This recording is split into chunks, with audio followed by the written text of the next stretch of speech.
Welcome this morning. We appreciate the city schools and Mr. Hurd and everybody that's involved, Mr. Eddie over there that lets us come in and do this every year to bring exposure to our programs. This is actually our 10th year of bowling. So we're having like a little anniversary year. And this season we're excited. We have a pretty good chunk of our scoring for our boys team coming back. And the girls that we have this year are being committed for the last, several weeks as we've been practicing and getting better every single day. We have a 8-team region with 6A, 7A teams combined, and hopefully we'll be in those top 2 teams to qualify for, regional playoffs and from there. So. All right, Coach, I'll start you off. You mentioned this is your 10th year, it's an anniversary for the team. What lessons do you think you've learned over that tenure that can help this team this year? Just when we first started, it was a new sport, and a lot of people didn't know what they were doing, but it's a sport that's grown a lot.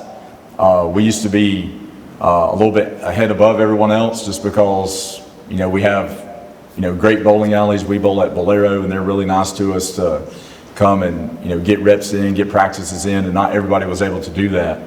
But over the last few years, we've seen a lot of teams do a lot of stuff outside of the season.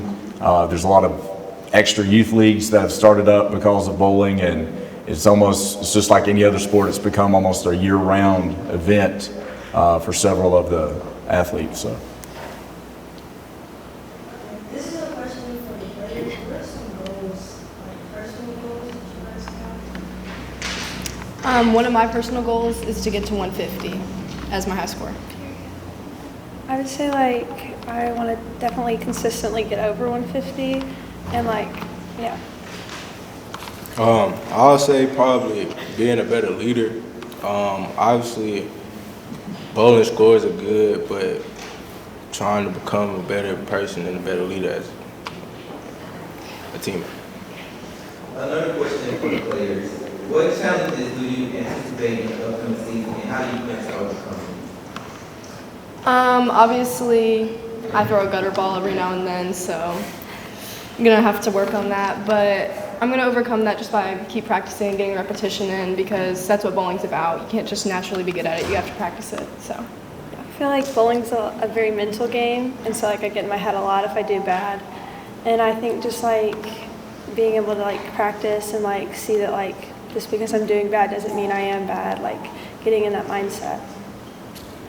I would say being consistent. Coach like to say, if you can't strike, spare. So, if you can't strike, spare.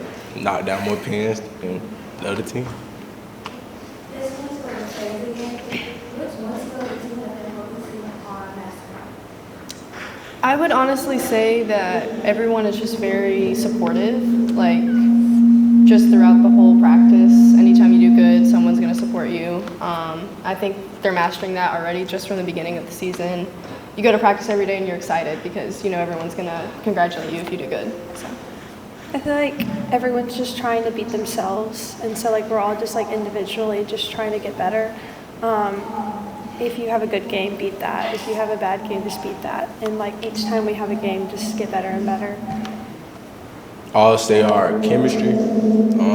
The boys team, our first break, we bowled our first 200. That's very unheard of. So I think our chemistry is very great this year. This question is also for you. How are you guys working to get to ensure a successful season? Like Emma said earlier, we're just all pretty competitive in a healthy way. We always are trying to do better than ourselves and each other. We do go against each other a little bit at practice, but I think that competitiveness fosters a good environment for every single practice, just to get better every time we're there. I think all of us really love bowling and really we don't feel like we have to be there. We feel like we get to be there, and so just that in general is we're all just happy to be there, happy to get better, happy to play. All right, Coach, you players already mentioned leadership on this team. How important are those student leaders to you? I mean, it's big. You know, Kelton, he's been bowling since he's in the 7th grade, so this is year 6. And so he's been around. He's been through all the different levels. He's able to, especially on the boys team, he's able to supervise the other ones and give them a little advice. In the same way with the girls have been pretty awesome at supporting each other, and you know, if somebody messes up, they're there to pick them up and say, hey, that's okay. And there is some competition in between them, and that's good competition. But like I've seen like zero negativity out of anybody on our team, and I think that's really good heading into the season and before we get things kicked off here pretty soon.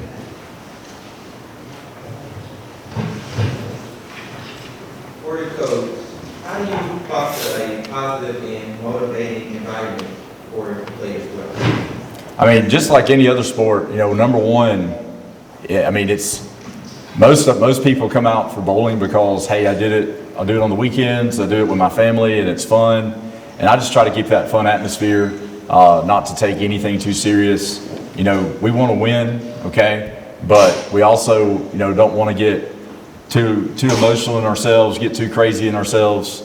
And so we just want to, again, just keep a positive, just fun environment. And like these girls were saying, like, when they come to practice, they want to be there. It's not like, man, we have practice or anything like that. And actually, tomorrow we had to cancel practice because Bolero has like a big event, and they're like disappointed. So I think that speaks volumes of what we're doing. So. This question is for the coach. What strengths do you think makes this team stand out? Say that one more time. What strengths do you think makes this team stand out? So the boys, I mean, again, they're really consistent. I've got several bowlers that, like Kelton said, we had a little Baker's match. That's where all the bowlers bowl for like one score. And the first time we did it on the boys' side, they scored a 200. So that's pretty good if you didn't know that. The girls, they're just working on consistency. You know, with the girls teams, a lot of teams have like 1 or 2 really good girls, but I'd rather have like 5 good girls not have any weaknesses, and usually the 5 good ones will outplay the teams that have 1 or 2 really good ones, and then like everybody else is just average. And so we're trying to get our scores up. We're trying to get those averages up so that we can, again, just be more consistent and don't let a bad ball like ruin the next 10 pins. So a lot of times they'll hear me say, just focus on the next 10. And I made that up 10 years ago, so. Coach, go ahead and give us.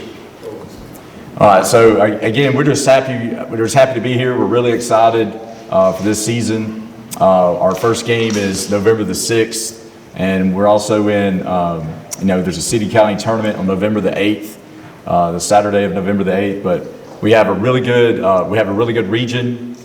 A lot of teams around the Tuscaloosa area, and there's a couple from Birmingham that are in a region.